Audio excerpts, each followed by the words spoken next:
Maneva na sema PENDREAM TV. PENDREAM TV de osia dem yopo. This PENDREAM TV, the only channel that brings you the best and latest updates in politics. If you are new here, please don't forget to subscribe, hit the notification bell, like and also share for other new members to watch as well. You can also leave a comment after watching or send us a voice note on our WhatsApp number, which is 0277-128-777. Thank you. Honorable Atta has finally called on KeN Ofori Atta, the finance minister, to resign earlier than bringing shame to himself. This is a call of advice, which I think. And finally, Benard Mornah has also added his voice, reacting to it, saying he's a monumental failure to Ghanaian's economy. Without much ado, I would like you to join me listening to what he said into detail. Thank you. That are known for low taxes are now raising taxes to tackle growing deficits. These are not ordinary times, not for Ghana, not for Africa, and certainly not for the whole world.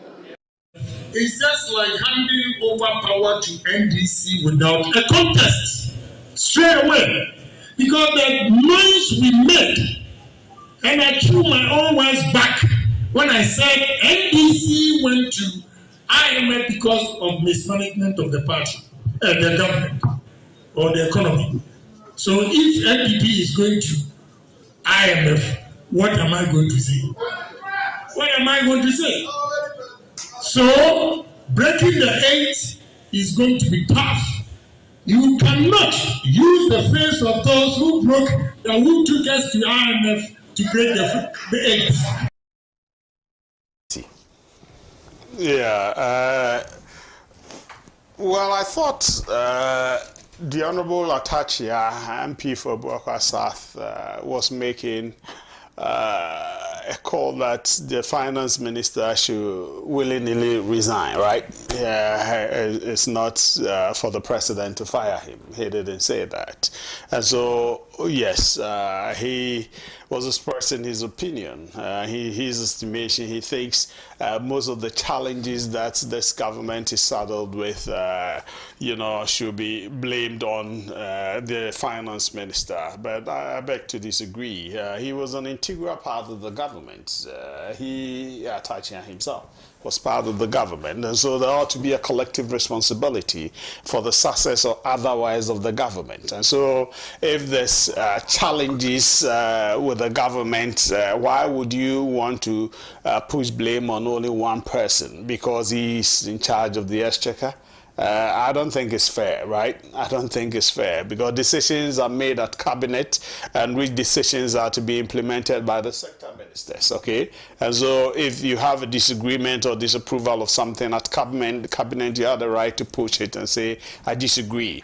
But if collectively the decision is made and he is to implement it, you don't come back, having been a cabinet minister yourself, to say that the blame should be heaped on one person. I think it's unfair on the part of the Honorable Atta to think that blames everything should be, because it's a government policy. This government decided to go on that tangent, which tangent is to roll out a lot of cost item. Bless, I have said that this government, we took on a lot of cost item, one district, one factory, free SH. These are all cost items that hitherto were not part of the government expenditure. You get it? And so we decided on our own that because we want to push the frontiers of development and bring comfort to the people and bring people from the poverty threshold, we are going to roll out these programs that will be beneficial to the people. And so when you say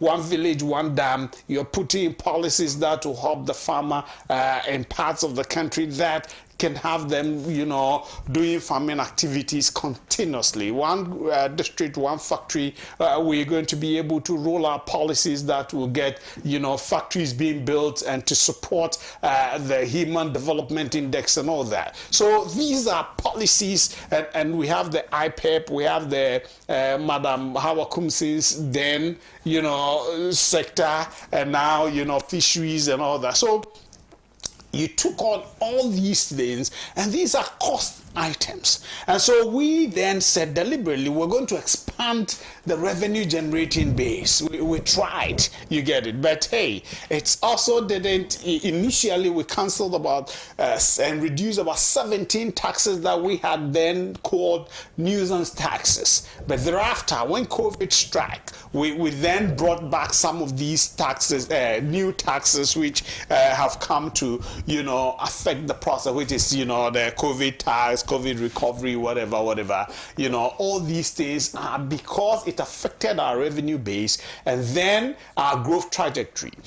It's true, when we said we're going to IMF, there were some conditionalities. Our debt threshold, we need to look at our debt to GDP. The projections was to get it down to about 55% by 2028. So what were we putting in place together? In all these things, Ofori Atta was a key player in there. You get it? When we came in 2017, growth of 8.1%, 6.8, 6.2% by 2019. The same Ofori Atta was there. Nobody blamed him that he was sinking the ship. Okay, we were excited when free SHS was rolled out. Everybody was excited because we were making the resources available. When inflation was single digit, we were all excited. Okay, so these were fine. He was steering the ship at the time, the financial ship. Nobody had problems with that. Okay, but when COVID struck and you shut your ports down for almost 1 year, what happens? What happens? Because we are import-dependent country.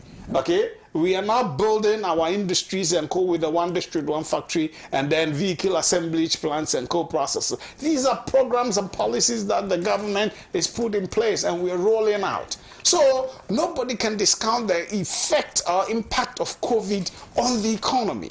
And that is not an individual's doing. Okay, it's going to be unfair for anybody to say that because COVID struck and economically we're hit. A lot of the importers of our produce and co who were going to China to bring things and we're not getting access to go and bring those things, and therefore we're not paying duties and others. You blame Ofori Atta for that? Okay? So please, let's look at when Russia, Ukraine started and we had the consequential effect. You blame Ofori Atta for that. When we're going to IMF, I disagree with the Honorable ABA for saying that it got to do with budget. It's the negotiation. The president has said, let's finish with his IMF engagement. Okay, and people said no, we can. His deputy then, Dubois and co could go. You remember that? So it shouldn't be him. It can be any other person. Then the president said, let's finish with the IMF engagement. True. We've not finished with the IMF. The initial engagements have been done. We've got the first tranche. The second tranche, we've engaged the Paris Club, right? And all those people. So where we are at the threshold of getting the second tranche being disbursed to us as a country. So we are on course. We are on course, and I am upbeat as we speak. Inflation, he's right, moved to about 54.1% as we speak. As of the last December inflation, it had come down to about 23.2. Blessed, right? Right? It has come down. Inflation is nosediving. It's coming down, the last one. And so these are things that we are looking at, that we are putting measures in place. Revenue generation is getting better and better. This government, you remember the issue of SML recently, that investigation that they did. They had deliberate policies to plug the revenue leakages. Okay? It's similar was done in the telco sector. Okay, KeN GVG's loophole plucking and co. That has improved on revenue generation. These are facts. Okay, so please, these are part of the finance ministry's policies and programs that are helping to up our revenues generation, and the engagement with this one too. District assemblies, property rates. Cool. These are, I have a document here, that they have created that will help. It's here. No, put it down. This one, myassembly.gov, myassembly.gov. properties have been, identified. You get it? And they are going to be taxed, to increase revenues and co. These are programs that have been done by this government. You get it? So it's all under the auspices of the finance minister. And so please, yes, people may have, and by what I've said doesn't mean I'm excluding the challenges that we have faced as a government in these times. And we are not going to say we will not take responsibility for the challenges, because, like it or not, you are in government. Okay, whether it's force majeure or whatever, you are in government, and people will put some of the blames on you, and we will take it as a government. If it's good, we will take the plaudits, and if it's challenging, we will take the bashing as well, because we are in government. And the good news is that a lot of Ghanaians appreciate the difficulties that have come about and what the government is doing to support the people. When the COVID issues came, the measures we put in place, did Togo do same? Okay, supporting his people and co. Okay, they have their understanding in France. What was the support from France for them? These are things that, what you are doing is completely different. Measures we put in place were completely different from measures Togo put in place, Cote d'Ivoire and co. And so we sought the welfare. That's what the president said. When a life is lost, we cannot bring it back. But when our economy is challenged, we can put measures to revive the economy. And we are putting measures in place to ensure that we revive the economy. Hence, our engagement with the IMF and things that we are post-COVID-19 growth, economic recovery and growth trajectory programs that we have put in place so that we'll be on the road to full recovery as a country. So, KeN Ofori Atta resigning or not, that is his own responsibility, his call. But if you say the president should fire him, that's a different matter. The Honorable Fuseni, Member of Parliament, is right in saying about 90 members of Parliament had stood up to say the finance minister should resign then. There was engagement, the president actually engaged them, and there was amicable understanding that yes, let's finish with the IMF engagement, and then thereafter, we know, as you said, Blaise, you're right, this engagement is still going on. Second tranche is there, there's a third tranche engagement, so those things are there. It's ongoing, so let them have that engagement, let's finish, then we go, you get it. And so KeN Ofori Atta himself believes he's doing well. Some people also in government believe the president who is given the mandate to appoint him still has confidence in him. Okay, that, yes, the people like Atache and co also have a point that once we are in difficult, challenging situation, it will be proper if, he steps aside and a fresh person is brought in, the pressure or the tension will come down small. That is also a good case. You get it? You cannot discount that. But the one who is clothed with the power and authority to appoint the finance minister says he has absolute confidence in him to bring us back on track and to build to progress. And so what will you say? Because he has the final authority to decide. So let's leave. I think Atache is a citizen. He has his right to make his comment, and it's interesting that a cousin of the finance minister himself and a cousin of the president is openly making. It tells you how deep in democracy is within the MPP. You get it? People have the right to speak their mind, and they speak it freely. And he's spoken his mind. Nobody's chasing him or after his life, right? That's the kind of democracy we need to build. Whether you are my friend and co, when the thing is national interest, speak your mind and let's build together. As for the data and co, I disagree with Honorable ABA Fuseni. By 2019, I disagree. Things were moving. Growth trajectory was good. You get it. 2020, we saw it. Negative growth. When you shut your economy for some time, how do you expect? When teachers are not working for 9 months within the year, you say you expect to measure growth index very positively? No. You get it. Sectors had shut down. The ports were virtually down. You get it? In 2020. And so please, Ghanaians, we know the challenging effect of the COVID-19 and Russia-Ukraine. It's not only Ghana. Even in the UK and the United States, they've all bore the brunt of it. But we are building back, getting out. We have said we have turned the corner. Indeed, we have turned the corner. You get it? The last time we checked, our debt is without the institutional debts and co is about 66.4% recently. I think in the last budget we presented. Yeah. No. So these are the issues. No, when we're going to IMF, we took the Ghana Water Electricity Company, all those debts were brought to the table. You get it? But now, without that, it's 66.4. It's good. We are getting back and then build forward. The president has said this year, we're hoping that, we'll be able to make good impact on the life of the people. So, Ofori Atta resigning or not is his own matter. And as to whether the appointing authority should fire him, that's also another conversation. Do you have confidence in him? Oh, why not? Why not? So far, the negotiations that are going on so far, it's been very encouraging. I am a bit about his being able to, take us on this milestone to recovery. Thank you very much. I know it's the chief's lion. You can't touch him. Let me come to Comrade Benard. Listening to Ayisi, it's appropriate that he had to drink water. And then I was asking for tissue for him.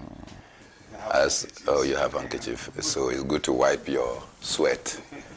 You can see how profusely he's sweating, trying to justify the continuous stay of a calamity of a Minister of Finance.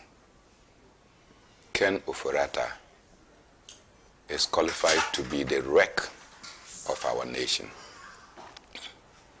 Nothing whatsoever that requires the government to do did KeN Ofori Atta do. Ayisi, except you want to tell me that President Nana Addo Dankwa Akufo-Addo was without his senses when he made the significant economic prognosis that we will move away from taxation to production, and that no nation under the sun had taxed itself to prosperity, and that the taxes were killing our society and our businesses. He went further and further to tell us how inimical taxes could be to the growth and sustenance of businesses. And therefore, the caption, move away from taxation to production. Except again, you are telling me that President Akufo-Addo was without his senses when he indicated in eloquent language that this country was sitting on money. It was bad leadership that made us to be poor, and that Ghana needed not to borrow money from anywhere in order to overcome our development debacles. This position was strongly echoed, pronounced, and marketed by now Vice President Alhaji Dr. Mahamudu Bawumia, when he said that he had worked at the Bank of Ghana and he is confident and he's aware that every penny we need to develop, we don't have to go anywhere to borrow. And that when the ex-Royal administration was talking about road infrastructural development, he indicated that all our roads, we have to go and borrow money to come and do. And that if we needed to develop road infrastructure in this country, all you needed to do was to toll the various sections of the road, you make the money and develop the roads. Today, you have a KeN Ofori Atta who have flipped the table. The table, the legs are now up and the head is down. And you sit here and to tell us that KeN Ofori Atta is a messiah. Indeed, we cannot differentiate between a Satan and a messiah. Evident that KeN Ofori Atta, why? When he came, the first thing he did was to go and borrow. This is contrary to President Akufo-Addo's own avowed doctrine that we don't have to borrow. This doctrine was supported by the economic messiah Alhaji Dr. Mahmoud Bawumia. Recall? So if KeN Ofori Atta is borrowing, how is he our liberator and not the problem? Taxation, we sit here and we are told that to broaden tax base or our revenue base, it means that we should broaden taxes, right? Increase taxes, boot taxes, ensure that even people who have suffered from COVID-19, they pay taxes for suffering COVID-19. A sickness has befallen you, and then when you survive, you have to pay taxes for the sickness. KeN Ofori Atta is bringing that and has brought that. The roads that we are supposed to toll, KeN Ofori Atta has abolished the road tolls. And so we are out there. And we've been begging the IMF, the World Bank, and all credit agencies had pointed that the rate at which Ghana was borrowing under KeN Ofori Atta Akufo-Addo, we were going to run a financial crisis. And the problems that led us to go to the IMF has nothing to do with COVID-19. It has everything to do with the fact that we have overborrowed and we're in a debt crisis. This is not new. This is not anything that anybody will have to say that it is not the case. Why? Is it not COVID-19? KeN Ofori Atta is simply a colossus of a disaster. He has failed at every level. This arrogant or pompous minister had a gusto to tell every Ghanaian that why? Those of us who had seen that the economy was running in danger. I never believe in IMF. I never believe in any Bretton Woods institution as a panacea to the problems of our nation. Never. But KeN Ofori Atta so believed that he came and said that why? We will not go to the IMF.